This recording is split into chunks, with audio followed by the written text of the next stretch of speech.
Charline Bonneau, diététicienne spécialisée en micronutrition et en aide au changement. Aujourd'hui, on va aborder une question qui, je pense, va vous intéresser. Il s'agit du bonheur. C'est une notion très importante. On est tous à courir après cette fameuse notion de bonheur. On est tous à s'interroger à comment être heureux, comment trouver le bonheur, comment l'appliquer dans sa vie. Et moi, ça m'a pas mal amené à chercher en fait finalement qu'est-ce qui définissait le bonheur. Et puis étant donné que j'ai une approche qui est plutôt scientifique, enfin je suis un profil plutôt scientifique, j'ai essayé de comprendre qu'est-ce qui finalement pouvait expliquer qu'on soit heureux, qu'est-ce qui expliquait le bien-être, qu'est-ce qui expliquait le bonheur à l'intérieur de l'organisme. Parce que je pense que vous avez tous expérimenté ça à un moment. Mais globalement, le bonheur, on peut presque le décrire en sensations qui sont presque universelles. On a tous, par exemple, si on est amoureux, cette sensation un petit peu de papillon. Vous avez tous ressenti des moments où vous étiez très très content par une espèce de vague émotionnelle qui vous a submergé, en fait, quelque chose qui vous donne l'impression de presque plus toucher pied, d'avoir cette sensation vraiment où vous étiez guidé par un flot, vous l'avez ressenti en termes de sensations avec une intensification de la respiration. En tout cas, on a tous un peu ces souvenirs de moments dans sa vie où on a été particulièrement heureux, où on a eu ces sensations très agréables et tout un flot en fait de sensations qui sont relativement similaires à chaque fois qu'on est de nouveau dans cette situation. Et je pense que vous avez tous expérimenté aussi des moments dans votre vie où vous avez expérimenté ça, sachant qu'il n'y avait pas spécialement de choses qui dans votre vie pouvaient expliquer que vous soyez heureux.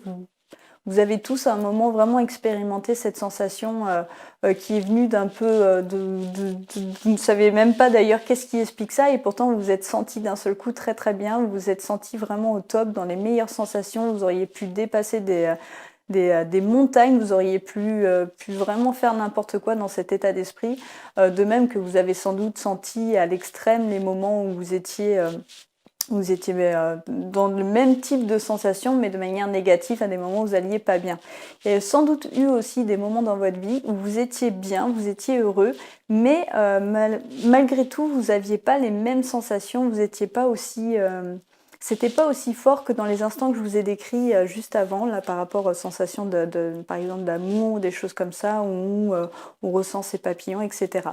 Donc, au niveau de l'organisme, il y a énormément de choses qui se passent dans ces moments-là. En tout cas, le bonheur peut presque être expliqué et observé de manière physiologique. Il y a à ce moment-là un certain nombre de neurotransmetteurs qui sont en circulation en grande quantité par rapport à ce qui se passe d'habitude.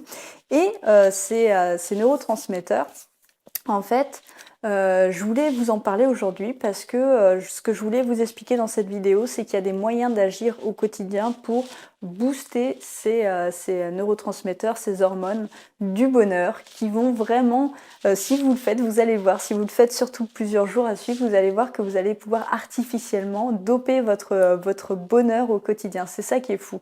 On est tous en train de courir après des choses. D'ailleurs, c'est très drôle parce que beaucoup de personnes vont vous parler du bonheur en disant que finalement l'erreur c'est de chercher quelque chose à l'extérieur et qu'on peut le retrouver à l'intérieur, que ça vient de nous. Et c'est vrai finalement parce que tout ça, ça part toujours du même constat que vos sens vont vous apporter des informations, que c'est votre cerveau qui va retrier en fait ces informations par rapport à ce qu'il a vécu dans le passé. Il fait des associations d'idées et c'est vraiment l'interprétation qui va faire que chimiquement vous allez créer, en fait, vous allez sécréter certaines hormones qui vont vous donner ces émotions. Donc tout ça, c'est une sorte de réaction chimique qui se passe à grande échelle dans votre organisme et c'est tout à fait reproductible, c'est tout à fait explicable, c'est tout à fait observable. Donc ces hormones, ces fameuses hormones qui vont jouer un rôle à ce moment-là, ça va être la dopamine, la sérotonine, les endorphines et l'ocytocine. Donc voilà, ça c'est les principaux neurotransmetteurs qui vont maximiser cette sensation de bien-être. Alors la dopamine, ça va être le neurotransmetteur qu'on dit un peu de la réussite, c'est-à-dire ça c'est un neurotransmetteur qui est sécrété quand le circuit de la récompense est activé. Donc pour ça, il faut qu'il y ait cette notion de réussite, de récompense. L'ocytocine, ça va être l'hormone du lien affectif. Donc quand vous êtes amoureux, c'est papillon par exemple, que vous pouvez ressentir, ou même la sensation qu'une mère peut ressentir avec ses enfants, ou quand vous serrez quelqu'un dans vos bras et que vous l'aimez fort, vous avez forcément senti cette espèce de vague là qui vous submerge, qui est à l'intérieur, qui est très douce, très chaleureuse. Donc ça, c'est l'ocytocine, hein, c'est tout à fait observable au niveau de l'organisme. Donc l'amour s'observe. Et puis les endorphines, donc ça c'est une hormone que les sportifs connaissent très très bien parce que c'est ce qui leur permet de justement dépasser des douleurs physiques. La plupart des sportifs, étant donné qu'ils vont un peu à l'excès au niveau des capacités de leur corps, souvent ont des douleurs un peu partout en fait. Au final, ils ont pris l'habitude de fonctionner avec ces douleurs. Eh bien, les endorphines, ça va être l'hormone qui va permettre de dépasser cette douleur. C'est un antidouleur naturel et qui fait qu'au bout d'un moment, le sportif ou n'importe quelle personne ne sentira plus cette douleur et va être capable de passer outre. Ensuite, donc, il y a la sérotonine. Alors ça, j'en parle beaucoup parce qu'au niveau alimentaire, on peut vraiment jouer dessus. La sérotonine, c'est ce que j'appelle l'antidépresseur naturel. Donc ça, c'est ce qui va vous permettre d'anesthésier des douleurs, mais qui vont être plutôt mentales que physiques. Donc au niveau de ces 4 hormones, pour les 4, il va y avoir des tactiques qui vont vous permettre, mais facilement je vous assure, au quotidien, d'augmenter ces sécrétions et donc de maximiser votre bien-être. Alors là, je sens que ça commence un petit peu à vous stimuler. Je vais vous donner tout de suite les astuces pour pouvoir les développer au quotidien. Donc pour la dopamine, par exemple, ça va être de chercher à vous émerveiller, de trouver des moments tous les jours. Alors ça peut être un petit rituel que vous mettez en place et qui va vous permettre de vous émerveiller sur des petites choses grâce à vos 5 sens. Ça peut être de regarder des belles photos, ça peut être d'écouter de la musique, ça peut être de sentir un parfum, une odeur qui vous plaît, ça peut être de manger un aliment qui vous plaît. Alors tout ça, ça doit se faire dans un état de pleine conscience où vous devez être concentré dessus.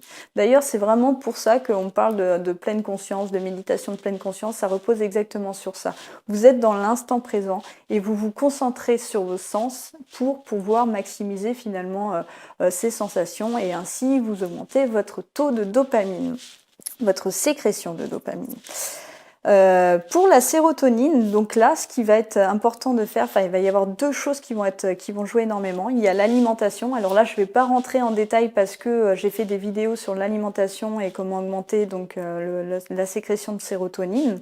D'ailleurs, je l'ai fait aussi pour la dopamine. Donc en cherchant un petit peu, vous allez trouver ces vidéos.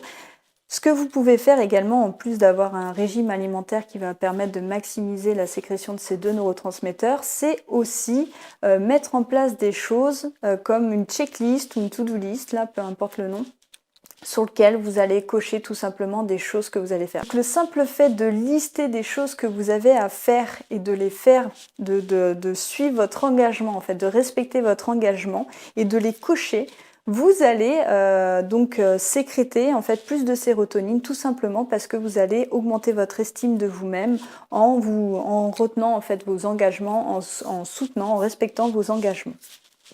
L'ocytocine, alors là ça va être très très très facile. L'ocytocine, vous en sécrétez rien qu'à penser à vos proches. Donc dans les moments où vous n'êtes pas bien, pensez à quelqu'un qui vous manque. Imaginez-vous en train de le serrer dans vos bras, de lui dire que vous l'aimez, de vous concentrer sur lui. Et ça va vous permettre tout simplement de sécréter de l'ocytocine. C'est quand même un truc de fou l'organisme et comment ça fonctionne au niveau du cerveau.